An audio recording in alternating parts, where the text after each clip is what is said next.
You're listening to A Chapter a Day, a daily podcast. The Bible comes alive as we read a chapter out loud each day. I don't know why this computer makes me green. Let's try that color for a while. It's still green. I look like I'm in the land of Oz. That's okay. Today is time for a chapter a day. It is time. It is July 19th, and we are reading Matthew chapter 19. Let me tell you what it says. It says, when Jesus had finished saying these things, he left Galilee and went into the region of Judea to the other side of the Jordan. Large crowds followed him, and he healed them there. Some Pharisees came to him to test him. They asked, "Is it lawful for a man to divorce his wife for any and every reason?" "Haven't you read," he replied, "that at the beginning the Creator made them male and female, and said, 'For this reason, a man will leave his father and mother and be united to his wife, and the two will become one flesh. So they are no longer two, but one. Therefore, what God has joined together, let man not separate.'" "Why then," they asked, "did Moses command that a man give his wife a certificate of divorce and send her away?"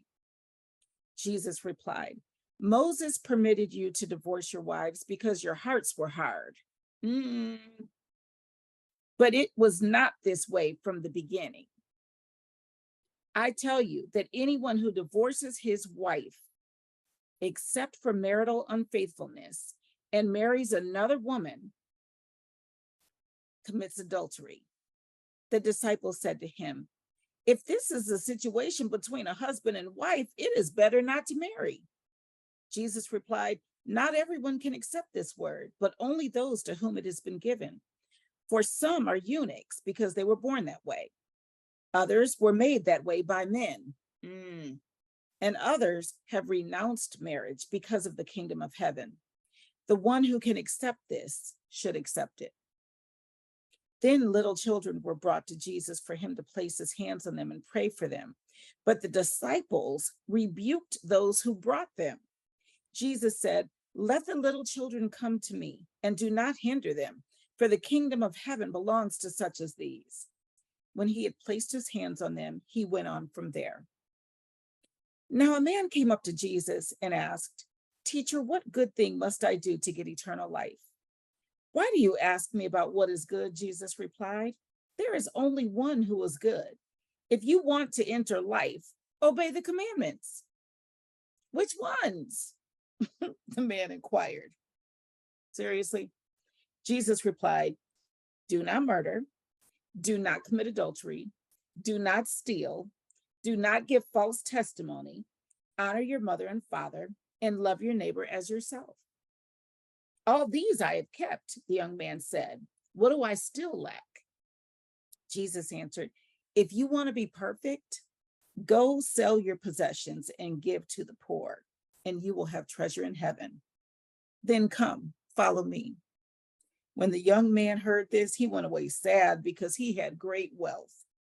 Then Jesus said to his disciples, "I tell you the truth, it is hard for a rich man to enter the kingdom of heaven. Again, I tell you, it is easier for a camel to go through the eye of a needle than for a rich man to enter the kingdom of heaven." When the disciples heard this, they were greatly astonished and asked, "Who then can be saved?" Jesus looked at them and said, "With man, this is impossible, but with God, all things are possible." Peter answered him, "We have left everything to follow you. What then will there be for us?" Jesus said to them, "I tell you the truth. At the renewal of all things, when the Son of Man sits on his glorious throne, you who have followed me will also sit on 12 thrones, judging the 12 tribes of Israel. And everyone who has left houses or brothers or sisters or father or mother or children or fields for my sake will receive 100 times as much and will inherit eternal life. But many who are first will be last, and many who are last will be first." That is Matthew 19. I will see you tomorrow for Matthew 20, a chapter a day. Have a great night.